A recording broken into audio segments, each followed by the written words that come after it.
now, and I expect there'll be maybe a couple others joining us. We are recording this this evening, so it will be available for people to see on YouTube after we're done as well. So yeah, we would just want to make sure that this is the information that we're talking about here is pretty relevant to everyone. And so we, you know, if some people weren't able to attend, we want to make sure they could still access it. So this is you, whether you realize this or not, but you are sort of the guinea pigs for this, the first of these practically prophetic events that we're holding. This is something that Living Skies Faith Formation has been working on together with the folks from St. Andrews College and from Center for Christian Studies. The concept of it is to gather people together just like this and pick some topics that sort of apply to our ministry together. Practical pastoral care, faith formation. We have another one coming up on online worship. You name it. If it's related to our ministry together, we're going to find a way to talk about it and gather for it. So this evening's presentation is one that we're very, you know, those things when timing just happens, works out perfectly. We were looking at preparing these sort of practically prophetic sessions, and Ruth Mireau called me up and she said, I'm working on a new project. So Ruth is now retired, recently retired social worker. She's a social worker and counselor and instructor of social work. And she might tell you a bit about herself, but she's quite humble, so she might not tell you how great she is at all these things. So that's my job, is I get to not be humble about Ruth. She's phenomenal. She's got a tremendous amount of experience in terms of addictions and mental health. And she contacted me saying that she's doing some counseling work with a particular focus on folks in ministry. And so in ministry, you know, people, that's ministers, but it's also sort of fits with, I'm guessing, a lot of us here who are lay leaders within our congregations. Like we offer the ministry of the whole people of God to each other, and that pastoral care element and awareness of mental health issues is really important for those of us who are involved in that leadership. So what I took the next step was and said, well, Ruth, yeah, we can definitely spread the word about counseling for ministers. How would you like to do a couple sessions on grief, depression, and anxiety? And she leapt at it. So we're very pleased to have her joining us. What sort of as the housekeeping stuff for this evening, the plan is she has a presentation that she'll run through with us, and we'll let her go through all that. At the end, there will be a time for questions, and we'd encourage you to write questions in the chat, and then we'll sort of draw on those questions when we get to the question period. If we do not get to all the questions today, and there may be, depending on the number of questions and the depth of those questions, we may not. That's kind of the point of the next week. So we're meeting again next Monday night. That's going to be another evening that gets into a little bit more of the specifics of actions to do dealing with anxiety, depression, and grief. So we guaranteed we will be addressing all the questions. They may not just happen all this evening just because of time. I think those are the main things that we wanted to get through to you.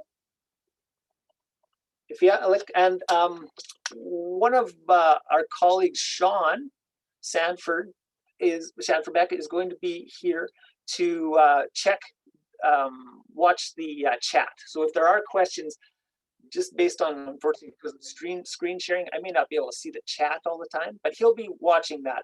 So if there are things that come up, please feel free to throw them in there, and he'll be following up and going from there.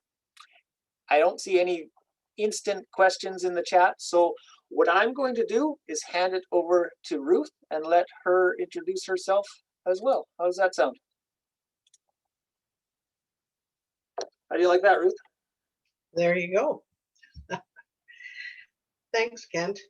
It's great to be here. It's great to talk to you folks.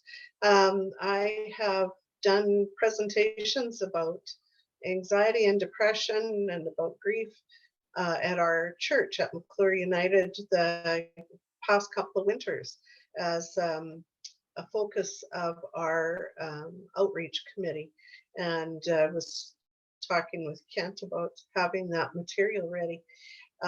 It's always a bit challenging to do a presentation like this on Zoom. When I'm in a room with a bunch of people, I can read the crowd, and it's a little harder to do that when everybody's face is so tiny. So actually, Sean, if you notice questions coming up, I don't mind being interrupted through the presentation. It doesn't need to wait to the end. We may not get through all my slides tonight, and that's just fine with me.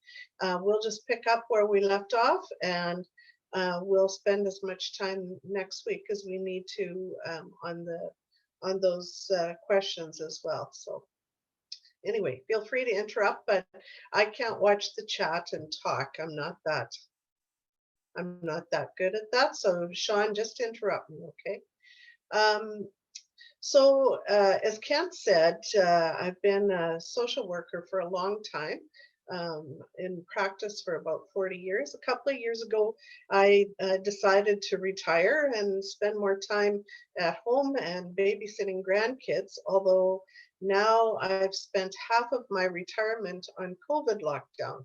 So I haven't been able to spend nearly as much time with grandkids as my plan had been. But over the last few months, noticing kind of a gap in my life, not having that opportunity to talk with people and get to know them and walk with them through some of the pain that they're struggling with, and thought that I would be available to people again for counseling. And I kind of like doing counseling over Zoom. It seems to be just an easy way for people to get together and talk about things. I mentioned to Kent that I would be available to folks through the church just as one of the options. So not necessarily just a specialty, but happy to be available for ministry staff, or if you're seeing congregants in your community that are having trouble getting access to counseling, feel free to make referrals and talk about that individually if you have any questions about it. I'm a preacher's kid, and watched my dad struggle through some times of loneliness over the years of being a minister in small communities around the Prairie provinces, and certainly understand the difficulty of being a community leader in sort of that lonely place that goes along with it. And I remember him also talking about having to move on to a new community because he had made very good friends, and it was starting to be hard work to have the funerals for those good friends. So I know how much struggle it is for that piece of your life as well. So why don't we start with the presentation, Kent? Okay, and you're going to give me access, are you, to run the slides? I think you have to ask me for it. Oh, that's right. Okay, yeah. Request. It's a very powerful position. I always knew how powerful you were, Kent.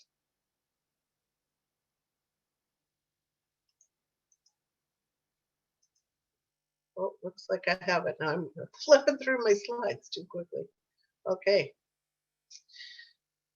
So just thinking about a bit about why talk about these topics now.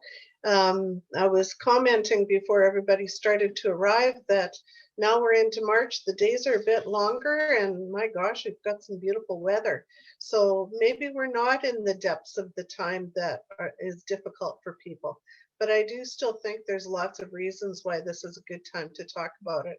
I saw these cartoons over the end of last week. I don't know if you guys read the cartoons as religiously as I do in the newspaper, but anyway, I just loved this one where he's talking about the weight of February upon us, and maybe even March, as we move into the gloomy weather that can come with things warming up. So says today's forecast is cloudy with a chance of despair. Sure felt like that during some of the cold days. And this one also. Just the combination of lousy weather, boredom, and knowing that the world's utterly doomed. And his comment that talking about it just seems to make it worse. So hopefully that's not what everybody thinks, but he certainly figured that talking about it wasn't helping. So one of the reasons why I think this is a good time of year to talk about these topics is Lent. I noticed that in our community, Jordan and Laura are using that same slide about wilderness. Lent is a time for reflection in the church.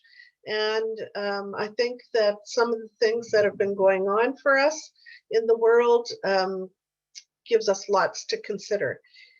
So now I'm going to go into reading my notes because otherwise I'll talk for about 7 hours. So I'm going to try and keep it limited. So apologies for doing the reading thing instead of just talking directly to you. So during this season, we've got longish, dark nights, shorter days, and cold. And it seems to be a time that we struggle with our own demons. This doesn't seem like a gift, but in fact, when we take the time to journey with our tough emotions, instead of avoiding them, we actually truly get stronger. And that journey is different for everyone, both the path we need to take and the length of the path that we're on. So I hope that some of what we talk about tonight and next week will help you decide what path you need to take in order to get the kind of support that you need for yourself and for your loved ones. So the season, the winter, why talk about it right now? Well, certainly the season has an impact on our moods. And again, as I said, the days are getting longer. We're seeing bright, warm weather. But my experience with working with folks who struggle with the winter is that March tends to be quite difficult. And if people's mood drops enough in January and February, it takes a long time to get the fire started again, even though the weather's getting better. And so I know that some folks I worked with didn't even go outside. They didn't get to enjoy that good spring weather because their mood had gotten so low. So this winter has been difficult for lots of people. And the lack of sunlight changes the chemistry in our brain. It's not life-threatening for some, but for some people, it changes it enough that it creates pretty serious depression and anxiety. And we lose our access to some of the things that make us feel better. So we're inside, we're less likely to be physically active. And those things also have an impact on the chemistry in our brain. The sunshine changes the chemistry, so does physical activity. So it's not that it's just good for our mood, but it's actually good for our brain. The winter also reduces the time that we spend with our social supports. And of course, that's happened partly with COVID because it's too cold to get together and see people. Although I do know that some folks have continued to walk with friends and see friends, but for many, they're less likely to get out and around people. Another reason to talk about this stuff is what others expect of us when we feel sad. We aren't given much time or freedom to feel sad. In most workplaces, people are given about 5 days to grieve. I know that was the union agreement that I was part of. 5 days to grieve before becoming productive again. People wonder if they're doing it wrong when they continue to grieve for longer periods of time. I know that when my own dad died, I wasn't able to process that in 5 days and get back to work and be able to be productive. I had to take a sick leave in order to do what I needed to do in order to be ready to work again. And that just seems crazy, having to take a sick leave to do something that's normal and healthy and just a part of being a human being. As a counselor, I often had folks connect with my counseling services because they had trouble talking about their pain with their friends and family. Some folks said they didn't want to be a burden. Some folks said that they tried to talk with family and friends, and they were told that those folks couldn't bear the pain they were hearing about, and they encouraged them to go talk to a professional. Some folks don't have any kind of social connections outside of what you call social media. Is that really social? I kind of think often that's antisocial. I know I've seen how we have medicalized the way that we feel sad and how we grieve. I recall an incident that I was involved in, a traumatic incident in a rural community in Saskatchewan. A couple of teens met a violent death, and my team was called to assist with debriefing after the death. When I went to the community, I heard from the community members that usually when something like that happened, they would cry together and spend the night. But in this situation, when they heard that a team of experts was coming, they didn't do that because they figured they weren't doing it properly. So we turn it into a professional thing when people could have used their own resources. And of course, the impact of COVID on our mental health. We see things all over the place. I did a little bit of research into what they're saying about the impact of COVID on our mental health. So last October, the World Health Organization said that bereavement, isolation, loss of income, and fear are triggering mental health conditions or exacerbating existing ones. Many people have been facing increasing levels of alcohol and drug use, insomnia, and anxiety. And at the same time, countries are reporting widespread disruption in their critical mental health services. Over 60% of the countries belonging to WHO reported disruptions to their mental health services for vulnerable people, for children, for older adults, and for women. And they weren't able to access counseling or psychotherapy or connect with resources for harm reduction. Also, they were noticing a lack of access to treatment for opiate addictions, and we know we're sure hearing lots about that in Saskatchewan. In Canada, the Canadian Centre for Addiction and Mental Health reported that Canada was already in the midst of a mental health crisis. Many people were seeing their stress levels, and many people have seen their stress levels double since the onset of the pandemic. They're struggling with uncertainty about their own health, with employment, finances, and social isolation. And this is the result of public health measures. So that makes it even more difficult. A recent poll found that 50% of Canadians report worsening mental health since the beginning of the pandemic. So that's pretty scary, but you know that you're in good company if you're also struggling with mental health issues as a result of the pandemic. CAMH found that women, people who have lost their jobs as a result of the pandemic, and those worried about personal finances, people with children at home, and young people are more likely to experience symptoms of anxiety and depression at this time. In December, CBC reported that in the 9 months since the first case of COVID was discovered in Saskatchewan, researchers had identified factors in regards to mental health in our own province. The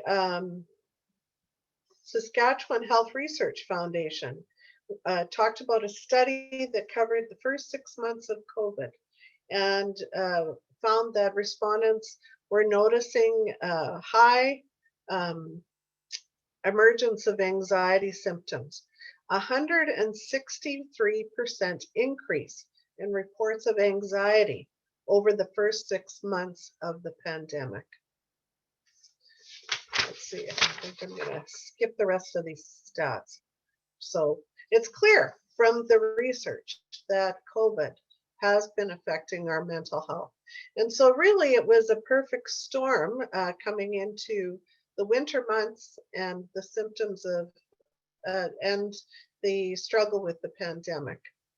So we're going to start with talking about grief. And the reason I start here is that often grief gets confused with depression, and the response to people that are grieving gets confused with how to respond to people who are depressed. This past year, many of us have had experiences that have created loss and have created grief. I know for myself, over the weekend, I spent time talking with my son about the heaviness that I feel in my chest and how close I often am to tears because I miss my grandkids so much. They make such a difference in my life. We've missed all kinds of celebrations and special occasions with the people that we love. Lots of people have been missing time with their grandkids. Got a couple of personal pictures here. The one on the one side is my husband's birthday last March, just right at the beginning of the pandemic. It was still kind of cool back then. We had a couple of weeks when we had free time. Nobody needed us. And we thought it was pretty funny to celebrate his birthday. We set up everybody's pictures around the table and had the same meal that we always have. And we assumed that it would be a couple of months and we would be together again. So it really wasn't too horrible. The other picture here is my mom. She just celebrated her 85th birthday in February. We had to celebrate that big event for her with nobody there. She had a big turning point in her life. Now we don't have the struggle like some people have been dealing with parents who are sick, who are dying, and they can't get access to them in the care homes. But it really was a heartbreaker for her to have such a big day. We could send things into her, we could talk to her on FaceTime, but we couldn't be there with her to give her a hug and to celebrate with her. She couldn't even share a cake with her fellow residents on the floor that she lives on. She ate a cupcake by herself, and we were able to send in a special meal to her. But she couldn't share a birthday cake because they can't share those things. So we haven't been able to be with people that we love as they die. We haven't been able to be with people that we love when we're at funerals. This has been a pretty difficult experience. So how is grief defined? I think we all know what grief is. But there are symptoms that the medical diagnostics describe as grief.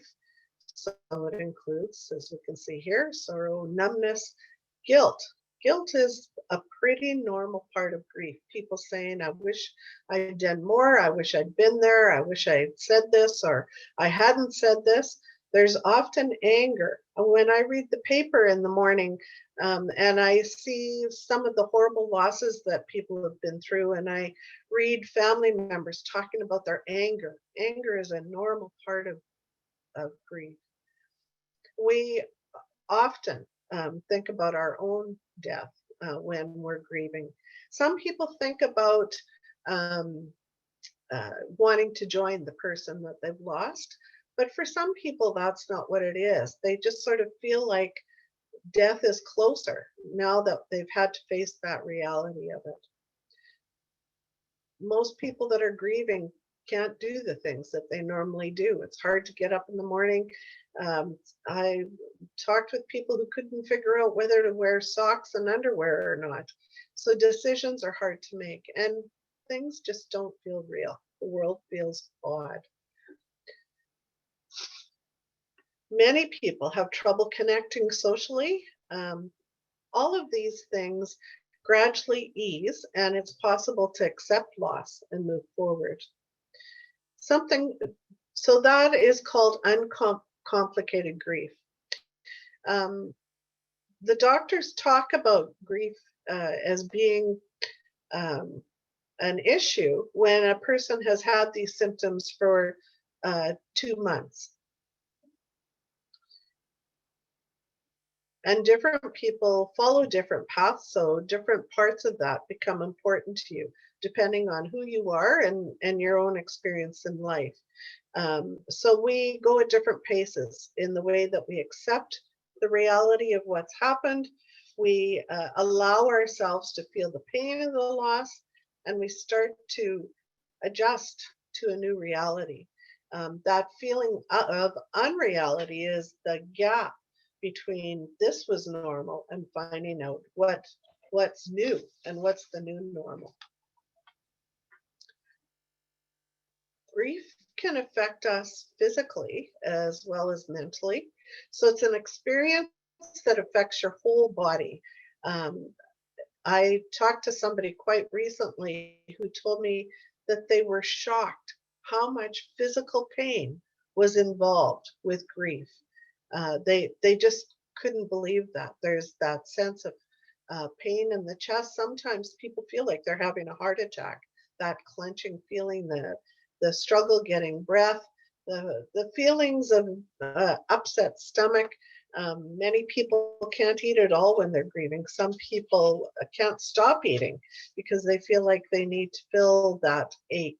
So there's all kinds of physical symptoms. I think the one that often is difficult for people is the feeling of tiredness. And for some people, they just can't wake up. They sleep and sleep. And for other people, they can't sleep at all, and they have trouble with that. So when people grieve for longer than a couple of weeks, they start to move into a place where they would be diagnosed as having complicated grief.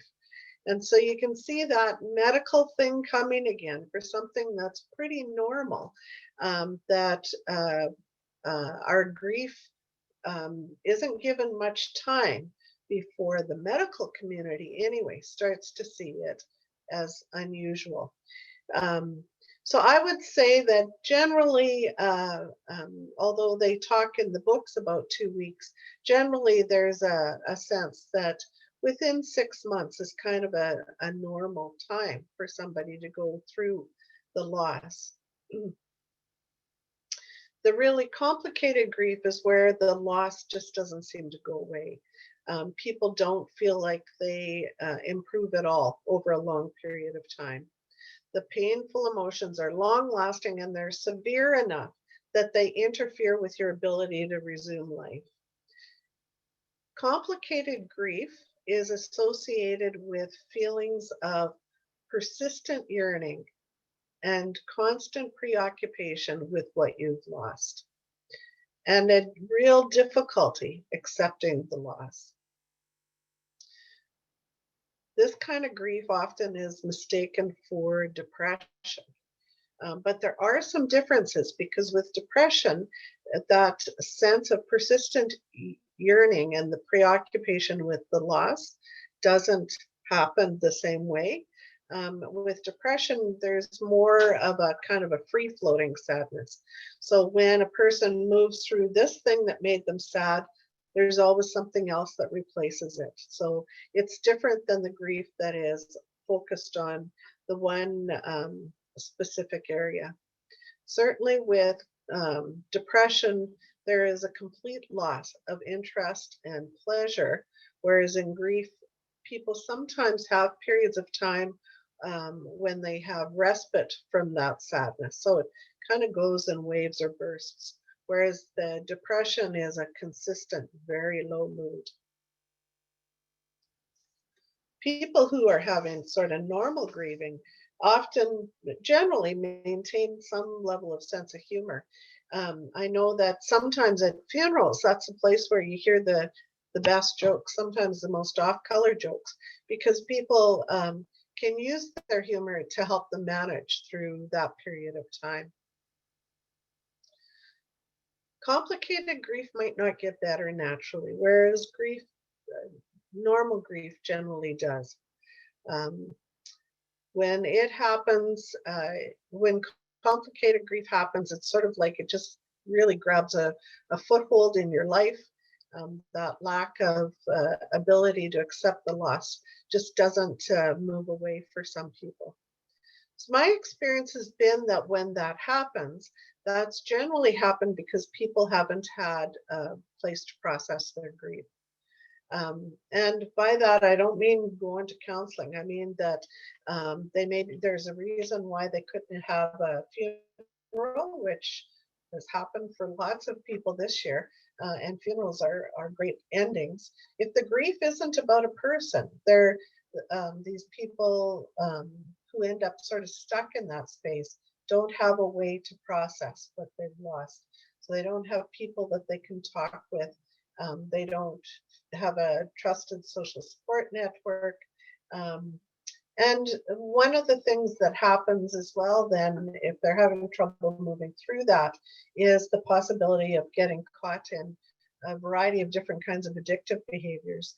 And once a person is engaged in an addiction, really that grieving process just stops there. And the feelings don't move on from where that addiction picks up. I know one person I worked with became a hoarder as part of their grief experience, and it started where they created kind of a celebration of the person's life in their house. They had a little prayer center, they had a picture and some candles, and then they started saving that person's possessions, and it built up around the little shrine that they built until that shrine took up more and more of the home. And as that process of saving things that the loved one had touched got bigger, there was a feeling like there's more and more I can't let go of, just in case that person would have wanted me to keep these things. And eventually, this individual lost access to their whole house because they had enshrined the whole house and had to move to a new home. So that's one sort of behavior. It isn't only about having bigger and bigger glasses of wine. There's different things that people do that kind of get them stuck in that place. So really next week, I'm wanting to focus on what helps with these things. But as I was looking through these slides and I talked about all that depressing stuff, I didn't feel like I could just move on to the next topic without talking briefly anyway about what helps. But this might be the place where we have more give and take. If not tonight, next week, feel free to come with questions about these areas. Excuse me. So I'm going to touch on it just briefly. But know that we can get into this more down the road. So what do you do to cope with grief? And I think all of us have some pretty good natural instincts around it. The only thing is that we hurt and we keep hurting. And I know many people say, you know, when I'm hurting, like when you hurt, you shouldn't feel like that. So am I doing something wrong? Am I grieving wrong? So really, the important thing with grieving is to accept that hurting is part of grieving. In fact, somebody said to me once upon a time that deep grief is a sign of deep love. Aren't we fortunate to have cared about somebody so much that we miss them this much?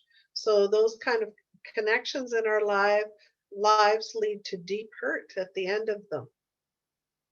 How do we deal with it? You exercise, much as I hate to admit to that.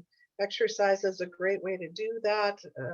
spending time in nature, making sure you sleep, and talk lots to loved ones. Normal grief you don't need to talk to a professional of any kind. It's natural, it's instinctive. And we can adapt when we accept ourselves and accept the pain that we're having.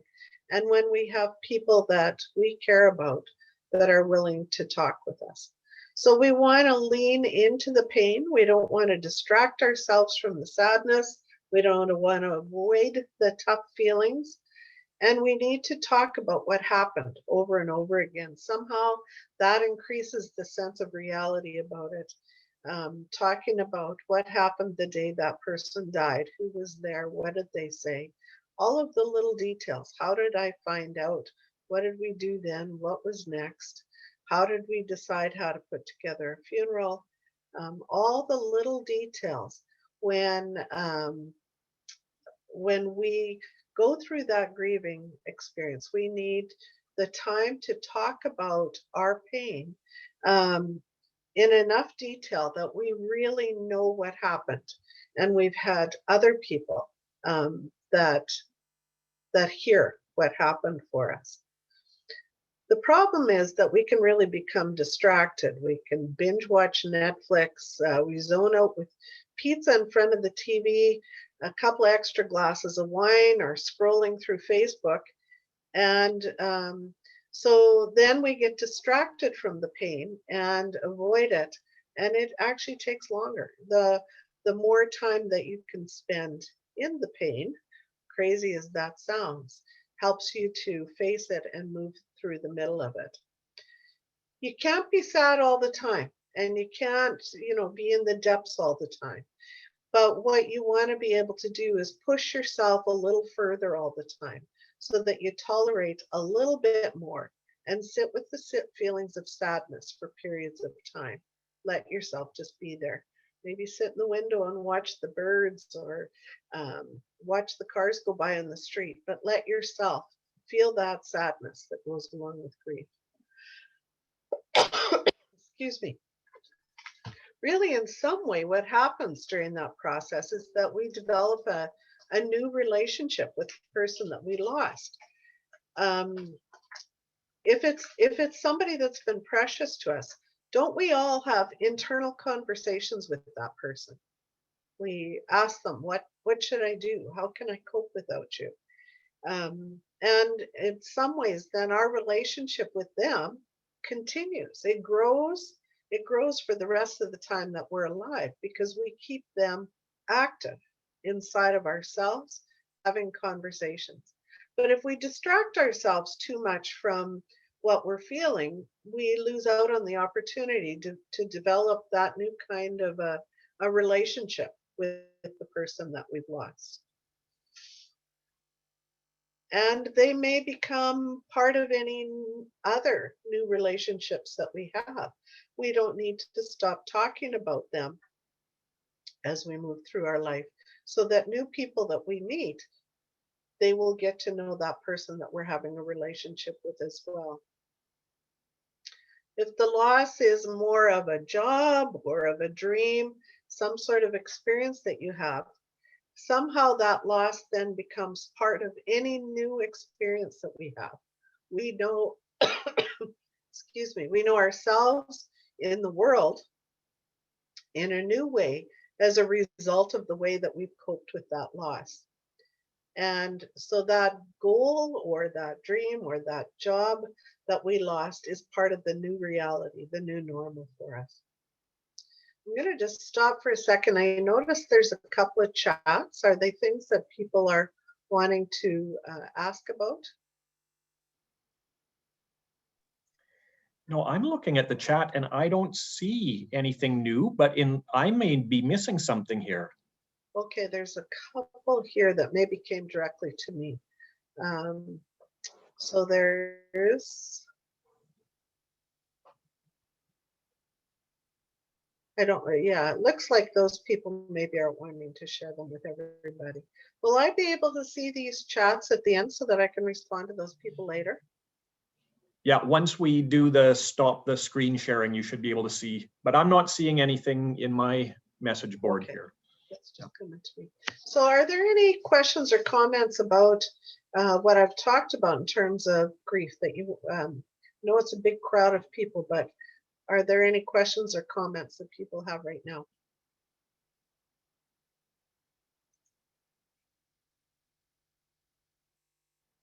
No? Okay. I'll keep on going then.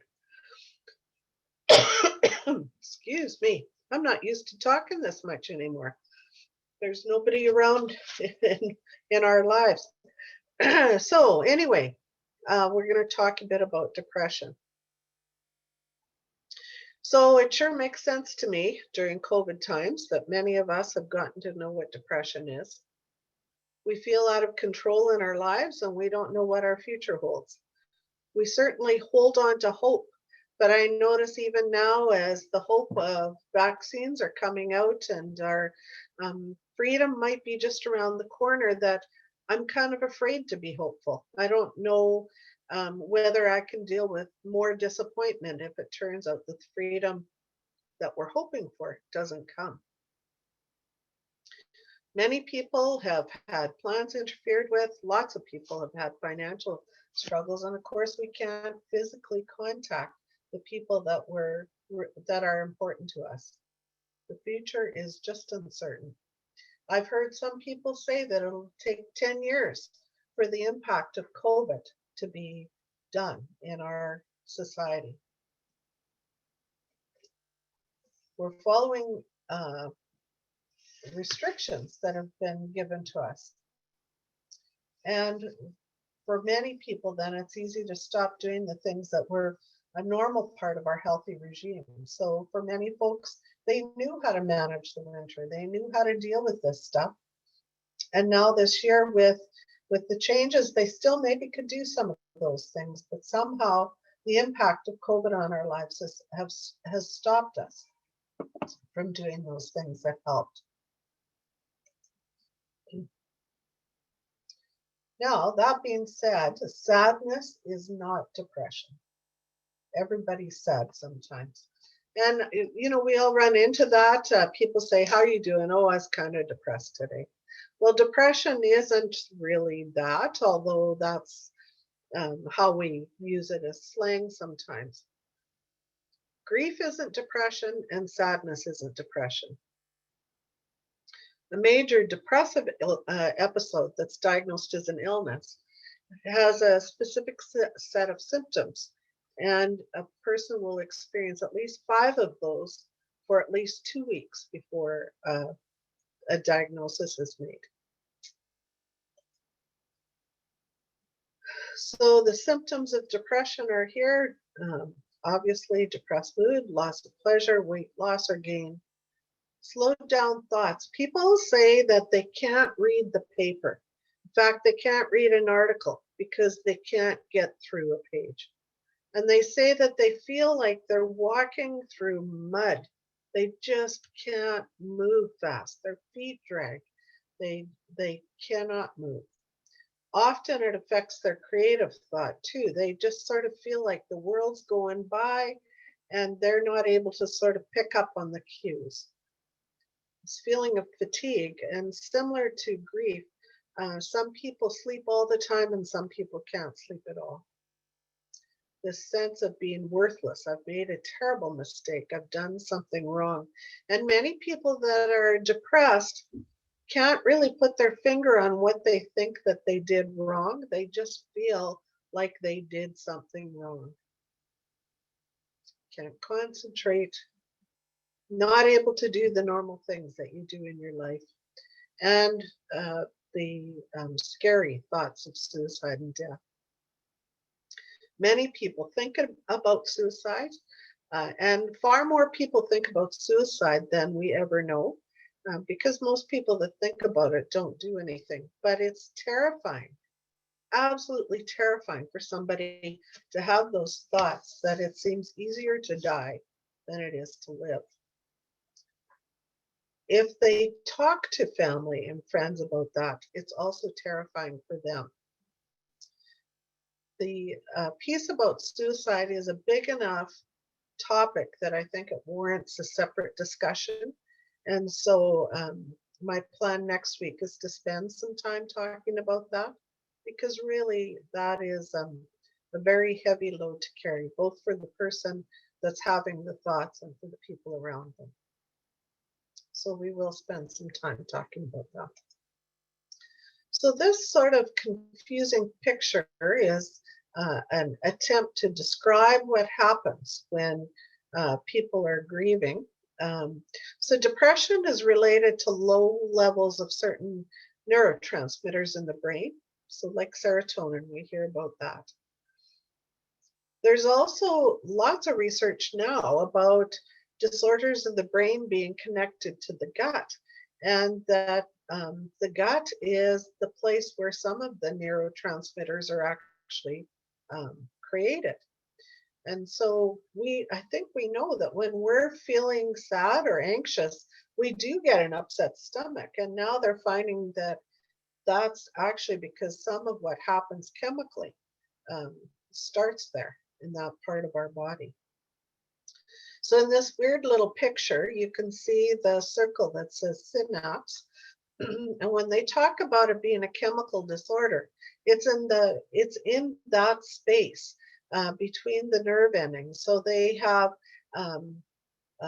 one end of the nerve is the receptor, and one end is the piece that releases. And it depends on which neurotransmitter. So there's lots of them. Depends on which neurotransmitter is being affected in your brain as to what the problem is, whether there isn't enough of it between the cells, or whether it's the cells themselves that aren't releasing them or aren't picking them up. And the medications that they prescribe, along with creating lots of side effects, but what those medications do is attempt to either put more of that neurotransmitter in between the cells, or to stimulate the cells to receive the chemical or to throw off the chemical.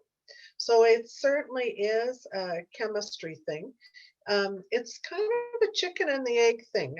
I haven't seen clear literature that's convinced me of which way it goes. So does this happen after somebody starts to feel depressed? Or is this what causes the depression, that the chemicals go sideways, that then it causes the depression? I don't know. But certainly they found that some of the medications, when they replace that neurotransmitter, that the depression lessens or disappears. So there's obviously a connection there. So let's talk about depression and what might help with depression. Again, we're going to talk more briefly about this tonight so that I don't send you away all depressed. And next time we can get into more of the details around it. So what helps?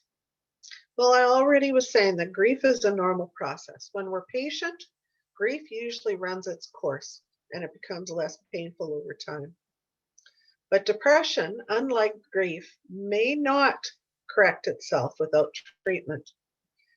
Now, I have to say that some people I worked with in the years that I worked, there were people that would come back. I'd see them every couple of years or so.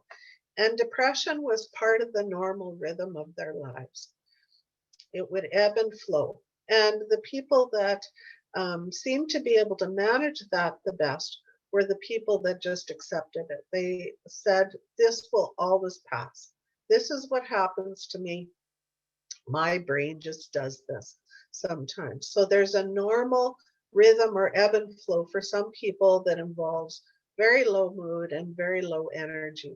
And it seems like for those people that although they're low, they're not distressed in that sort of to the intensity where they feel like they can't live anymore. They just know if they hold on with time, the rhythm will continue and they'll start to feel better. Some people know that their rhythm is that they always slow down in the winter.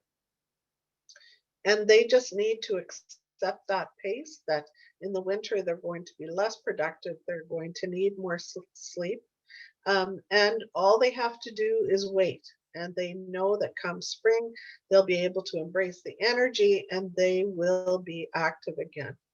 So I think for some people, now we didn't see tons of those people in the counseling world, because the people that were coming in for counseling were the ones who were saying, I can't bear it. But I do know that I worked with people who over time found out they could bear it. And so experience was what told them they didn't need to worry about it, because they would be doing better. I think I sort of developed the belief that rather than descending from monkeys, we probably descended from bears, because we seem to, all of us, have a natural tendency to want to hibernate in the winter.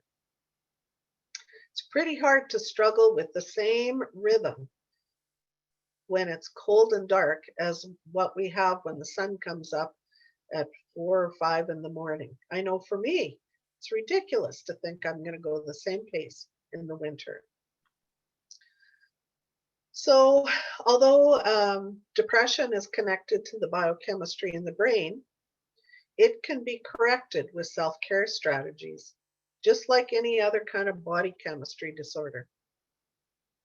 So this comparison, you may have heard it lots in your lives about diabetes and depression. People who are diabetics often learn how to manage their diabetes without insulin, because they've learned what diet allows them to feel healthy, and they've learned how much exercise they need to have in the day for their blood sugars to stay level. So many people never take medication for diabetes because they found that healthy lifestyle. So the same thing can happen with depression.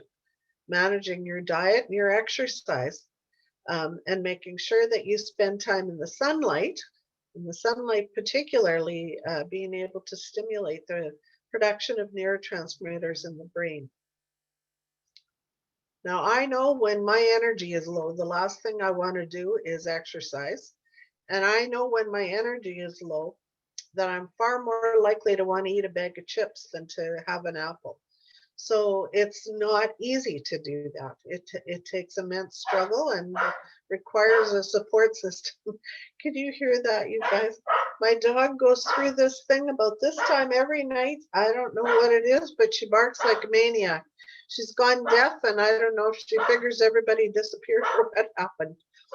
But anyway, oh, somebody has said, please specify type 2 diabetes. Absolutely. You can tell I'm not a doctor. Absolutely, type 2 diabetes is what can be controlled with diet and exercise. The other thing that can be helpful, and we will absolutely talk about this more next week, is positive thinking strategies. There's a specific counseling style called cognitive behavioral therapy. We'll see if we can cut the volume of that racket down. That is the one problem of doing Zoom presentations. Anyway, positive thinking strategies can really make a difference, where we look in our lives for something that's working rather than for what's not working. And some people have said to me that seems sort of Pollyanna kind of trait, but actually it's remarkably effective, the positive thinking strategies. In the research, cognitive behavioral therapy is considered to be one of the most effective forms of therapy. For some people, the depression is serious enough that they do need to be on medication. Now, medication isn't a be-all and end-all, and you certainly don't want to make that your first-ditch effort. In fact, what the research has demonstrated that although medication can be very effective for people with serious symptoms, with people with mild symptoms, in fact, they've got some studies that have demonstrated that the placebo is more effective than the medication. So medication is helpful for some, but it certainly isn't the answer for everybody. Now, when we grieve, we need to talk about what we've lost and keep telling the story to make it real. when we're depressed, we need to step away from the story. Rather than talking about what makes me sad, we need to talk about strength. We need to talk about what we do to survive. We need to talk about what helps us to manage through our struggles, rather than putting our attention on the struggle itself. We need to be present-oriented and future-oriented, rather than talking about the past, which is the healthiest approach to dealing with grief. Okay. So I'll just take a quick breather again, see if there's questions that people have about what we've talked so far about depression.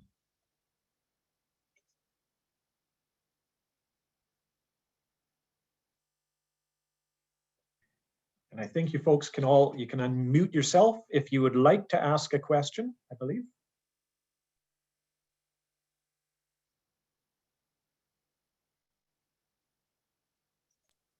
Hey, Ruth, I'll ask a quick question, and you may get to it at the end. But you've mentioned, so you've drawn sort of the differentiation between grief is talking about the pain. Like when somebody's in grief, we want them to talk about the pain over and over, retell the story, just keep redoing that, and making that part of their life story.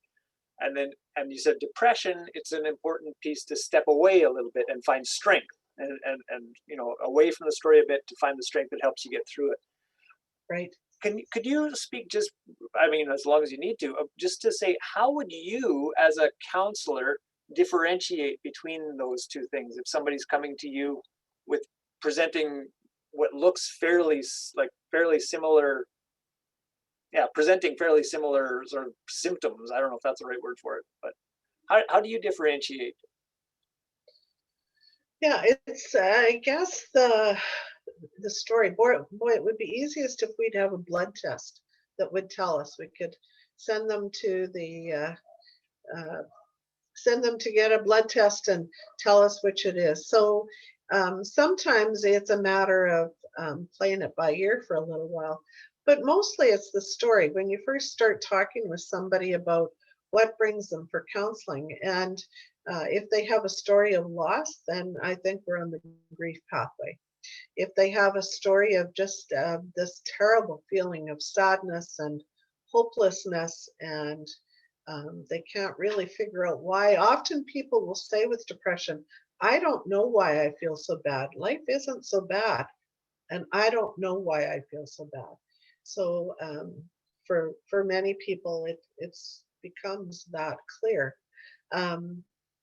Sometimes for folks, if they come in and the loss is very, very far back, and as we talk about what they've been through, what I learn is that they've had lots of opportunities to talk through that loss.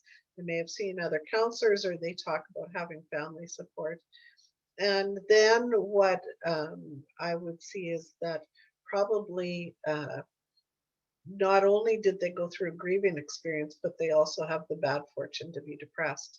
And so then we would be stepping away from that story if they've had a long period of time already to talk about the loss.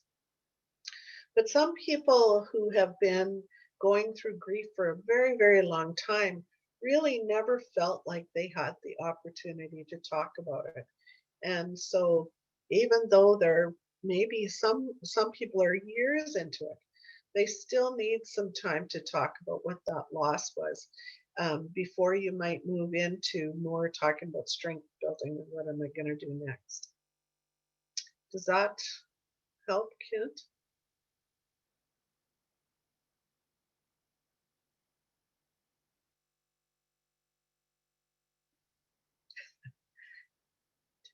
Did that answer your question, Kent? If I move my cursor, you can't work the screen anymore. So. Oh, okay. So that answered what you were wondering about, did it?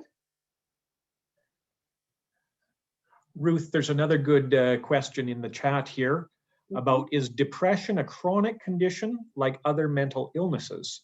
Person can learn to manage it, but can they be wholly cured, quote unquote? Yeah, that's a very good question. I don't think I have a good answer for it. Some people only get depressed once in their life, and some people it seems to be chronic and it happens over and over again for them. And I get back to that comment about blood tests. Wouldn't it be great if we could have a blood test that would read that for us, and we don't?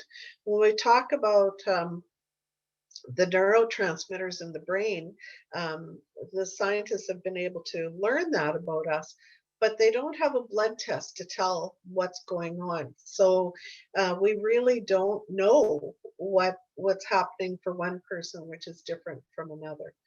And so understanding the depression that people go through is based primarily on an interview about their experiences. There really isn't a medical test for it. So yes, there are some people who are going to have experiences with it through the course of their lives, and there are some people that seem to have one episode and then it doesn't return. I worked with a person a few years back, actually wasn't that long ago. Started working with her though probably about 15 years ago. That doesn't say much about my counseling skills if it took that long, does it? Anyway, she went through a number of episodes, and she noticed every fall that she was in utter misery. But over time, the episodes got less and less. She was in less distress all the time. And now she's in her early 60s. And I got a message from her just before I retired saying that I hadn't heard from her because she was doing so well. Such a treat to hear that from people, because we don't usually hear anything. But I think that it's absolutely possible that a person eventually over the course of their life and through maturity discovers a way to manage those symptoms and to not have them anymore because they're so proactive about them. Just going to jump in, Ruth, a couple of more questions coming in. One, a similar one around situational depression and chronic depression. Maybe you've touched on that a little bit already, but also a question about where might there be a certain point where we as family members, friends, or ministers might make a referral, might suggest professional help for somebody? What do we need to be watching for on that? Yeah, both good questions. The question about situational depression and chronic depression, those aren't diagnostic terms. I think they're just things that have sort of gotten into the way that we talk about depression as a society. So situational depression, I would say, is more like grief, where something's happened, may not be a death, but there's been some sort of a dramatic experience and it's changed our viewpoint about life. And so most likely what we're needing is an opportunity to work through that situation, work through the loss. Chronic depression would be probably more like the person who's struggling with the chemistry in the brain, that they may need medication and they may need some other kind of treatment, but it's more the chemistry in the brain. So I don't know if that makes sense, but I do think that sometimes the problem with calling it situational depression is in a way that minimizes the severity of the loss that people have been through. And again, it medicalizes something that's a normal life experience. So you're going through grief and you need a chance, you need the freedom to grieve rather than be popped off to a doctor for treatment for depression. The point where you as family members and friends and ministers need to suggest professional help, I think, is when you feel over your head.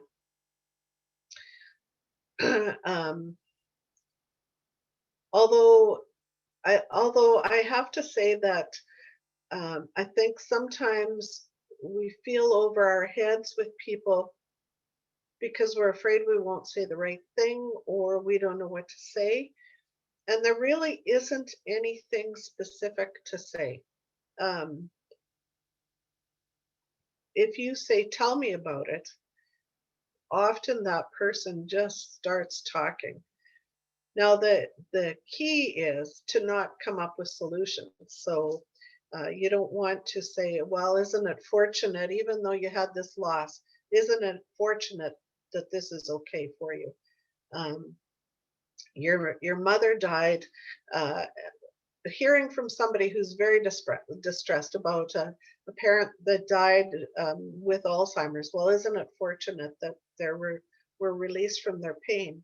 Well, if the person that is grieving doesn't say that themselves, then when we tell them, well, isn't that fortunate, it just shuts them down. They can't talk anymore.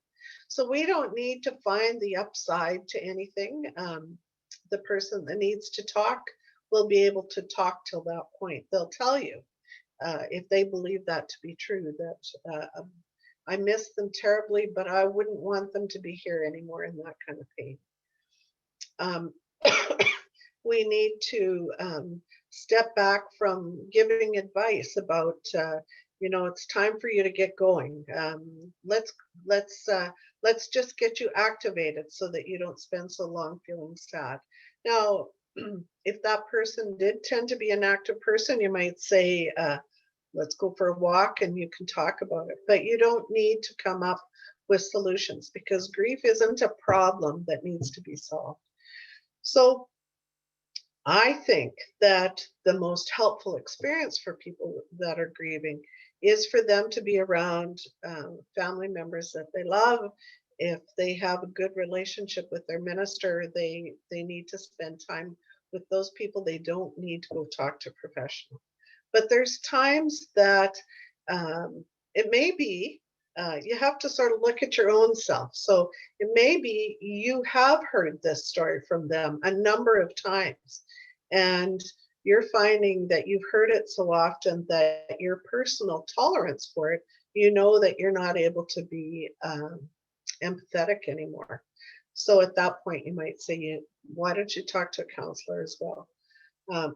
As a family member, if you're feeling like that intense sadness is so intense that I am getting intensely sad, I can't tolerate the depth of that. Again, that might be where you're encouraging them to go for professional help. So that would be my examples of it. But if you're able to carry their story and let yourself off the hook about not having to come up with a solution, then you're probably the best person to walk the grief path with somebody. Ruth, yes. How about supporting a family member or a friend or a congregant who you've identified as depressed? It seems that to be obvious to you, but that person doesn't really appear willing to do anything to move it along, to help themselves to make it better, and also where the extra layer of self-harming behavior comes in. I know that that's a complicated sort of question, but any thoughts? It's a really good question, and I'll answer that question. But I do want to say that it's a big question. I do want to spend some time on it next week, and I might say the same thing over again next week. But it's scary enough for people that it warrants a bit more time to talk about. But the first piece of that is, if a person's not ready to know about it, you probably can't do anything other than say to somebody, I care about you. And you can't argue with them if they say, no, I don't need that. You can't argue with them about that. But on the other hand, you can say what your own reality is. And so you can say, listen, this feels really serious to me. I'm over my head with this. And so from my perspective, I really feel like what's going on for you is something that requires professional intervention. And if you're willing, I'll make a call for you, or I'll go to an appointment with you. But I feel like it's over my head. So you can talk about your own reality with it. But if a person says, no, no, no, no, no, I don't want to do that, you probably can't talk them into it. But the suicide question, um, uh, I think we all carry a personal obligation. Now, the problem with suicide is people will tell us things and they'll say, you can't tell anybody. And you feel like you've been sort of caught in an oath of silence that's dangerous and terrifying. And so, and I've had people tell me that I sort of feel like they tricked me into it, that we started building a relationship and then they'll say, well, I'm going to tell you something. You can't tell anybody. But when somebody shares that information with me, I tell them, I know I made a pledge to you that I wouldn't break your confidence. But this is bigger than you and me, and we need to get help, and we need to get help right now. So we're going to do something about it. What I'll share with you next week is sort of a checklist of things that you might do, and sort of check the degree of severity, for how quickly you're going to do something about it. So I just say to people flat out, there's no question about this. Once you reveal that to me, we need to go further than keep this quiet. Now, as a counselor, I've always had an introductory kind of thing where I tell people what the deal is when they come and talk to me. So I talk with them about what kind of counseling I do. And part of that little spiel is that if you tell me something that indicates to me that somebody else is in danger or that you're in danger, I'm not keeping that confidential. Other stuff is confidential, but that's not. So I make that clear at the outset. But when we're talking with friends and family, we don't have those kind of discussions. So we can't sort of clarify that kind of thing. When a congregant comes in your office and you think they might be there to plan a wedding or talk about how they're going to make their will, or who knows what they might be there for. And then you hear that, well, that sort of knocks you off your seat. It's sideways from what you expected. But you want to be absolutely upfront with people how serious that actually is. And if they're telling you, they've probably told other people. I know I had a family member who used to call me quite regularly to tell me that that was what she was thinking about. And she said, well, I'm calling you because you'll always talk to me when I say this. And certainly I was exposed to it in my work, so I could tolerate her comments. But what I had to say to her was that she was terrifying people because she was talking about these scary thoughts. She may not have had any intention of following through on them, but she was sort of scaring the people around her, and she was getting more and more isolated.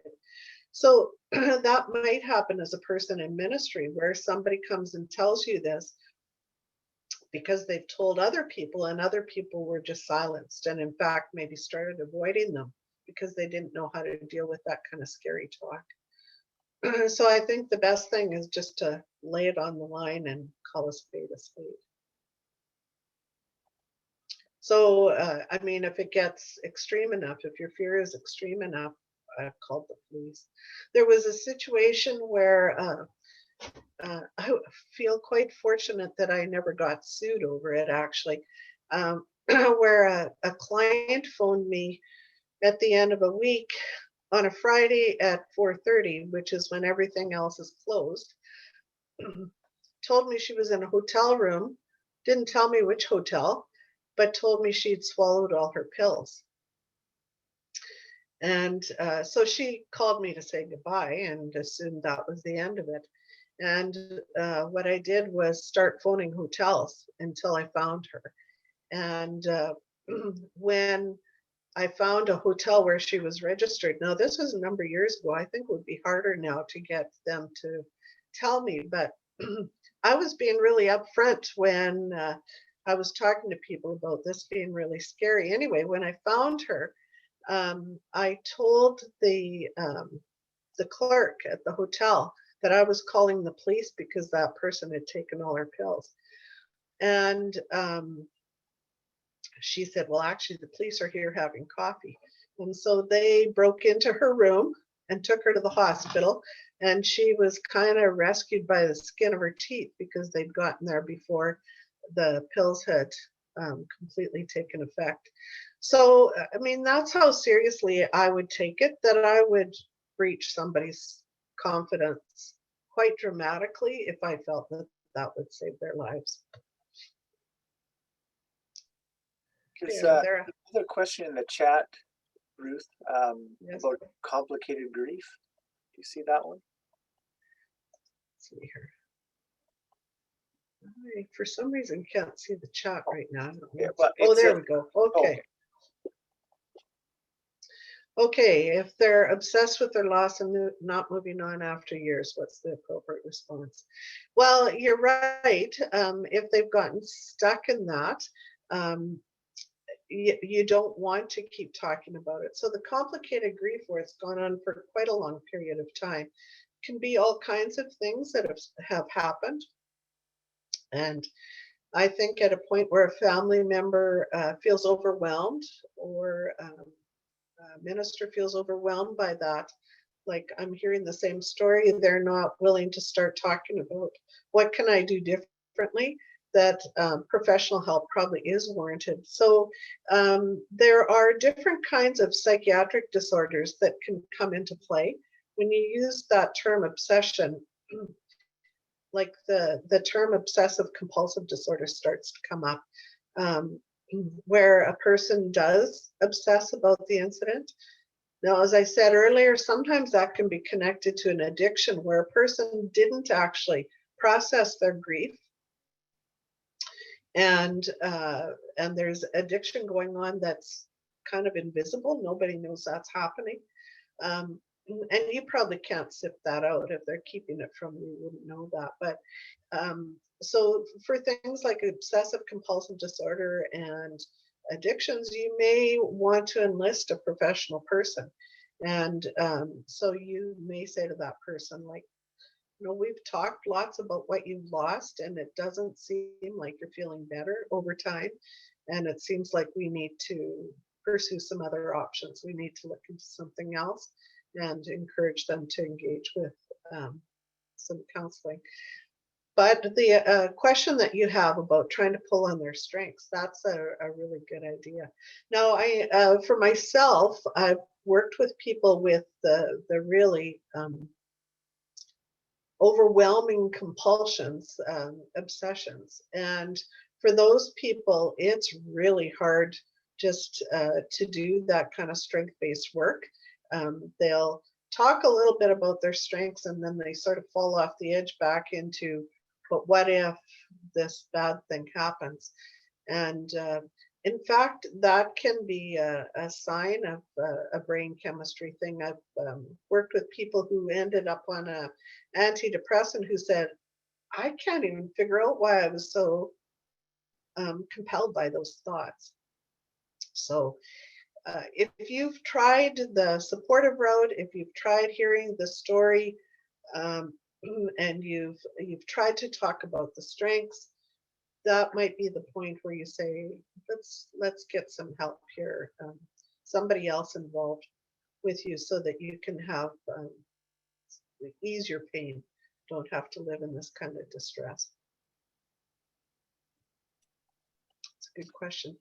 Well, Ruth, this has been, just looking at the time, I think we're just about, we'll let that percolate for a week. We've got, we're coming back again next week, and this has been phenomenal. I mean, I'll speak for myself, but I think I can probably speak for all of us here. This has been phenomenal information. It's kind of overwhelming to receive it all and to process it. So what I'll invite people to do is, over the course of the next week, I'll be sending an email to everybody that's taken part and everybody that's registered who wasn't able to take part, with the link for next week. I'm not sure if it's going to be the same link or a different one, but I'll send an email regardless.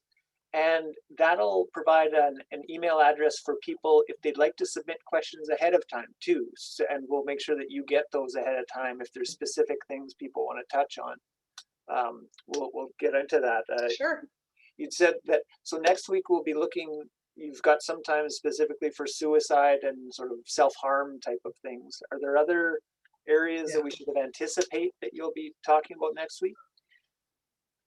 Well, we didn't talk about anxiety as I planned because we had good questions, good discussion. So I'll start with talking about the anxiety piece. Okay. And I'll talk about suicide, and we'll see what other questions come up as a result of that. Now, I don't know if you, I know that you're trying to get it finished, but can you flip through the slides? There's a couple of resources at the end of it, just so that people can see that. And I don't know, when you send out the email, you could even maybe cut and paste those resources into the email. Could you, Kent? Yeah, I can. I have, so I'm sorry, other people can't see this. I have a screen that says resources, but there's nothing on it. There should, the next slide, does it say resources?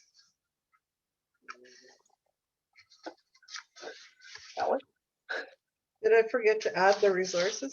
It's a very pretty. Well, click to the next slide. Yeah, click to the next slide. Oh, okay. I had lots of resources, but I forgot to add the slide.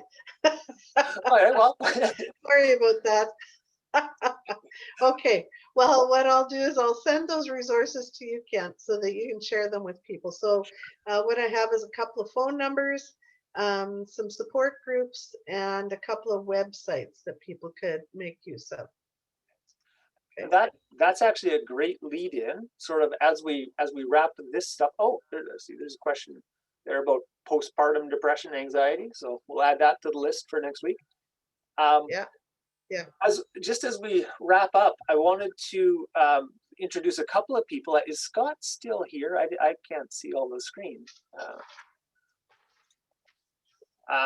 So Scott Douglas is here from Center for Christian Studies, and I mentioned Scott Sanford Beck is with St. Andrews College. So maybe I'll just let Sean introduce himself for a moment, just to tell you a bit about the library, because as we're talking about resources that may be available, that's something for you to know about St. Andrews.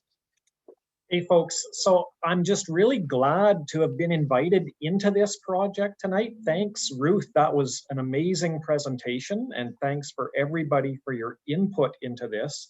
And thanks from the college to Kent and to the region for inviting us into partnership. I don't know if you haven't heard about the library at St. Andrews College, you really need to know about it, because our librarian, Kate, she's been putting together tons of resources on all types of topics, including resources specifically around this topic about anxiety, grief, depression. And so if you're interested at all in accessing those resources, get in touch with me, get in touch with Kent, or get directly in touch with Caitlin, and we will get you set up with a library card. Everybody can get a library card. You don't have to be a student at the college. You can get a library card. It gets you access to all the resources in the library, and they can be mailed out to you. So it's just a really good resource for you to be able to tap into. And again, thanks, Kent, for inviting the college into this partnership. We're looking forward to lots more good evenings like this with lots of info and wisdom shared among us. Thanks, Sean.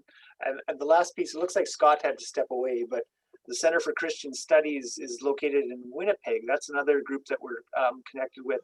Scott wanted to let us know that if you're interested, they have a learning circle happening at the end of April. That goes April 28th to May 5th. That actually is, the focus is grief and depression. So if that's something that you're interested in longer term, I'll be sure to include the links for that program with you as well. So just a heads up, there are a bunch of resources, and I'm sure we all have things that we can share, and I'll encourage us to do that. But we wanted to let you know that those some initial pieces that we can get connected with. I think that's it. According to my clock, it is 8:27, which isn't too bad. Thank you so much for everyone for being here, and like I said, for being our guinea pigs, but also for caring about our own health and about the health of those that we love and serve in church and in ministry. Blessings on you all, and hope to see you next week. Take care. Kent, before you go, Yeah. there was a couple of people that sent me direct messages.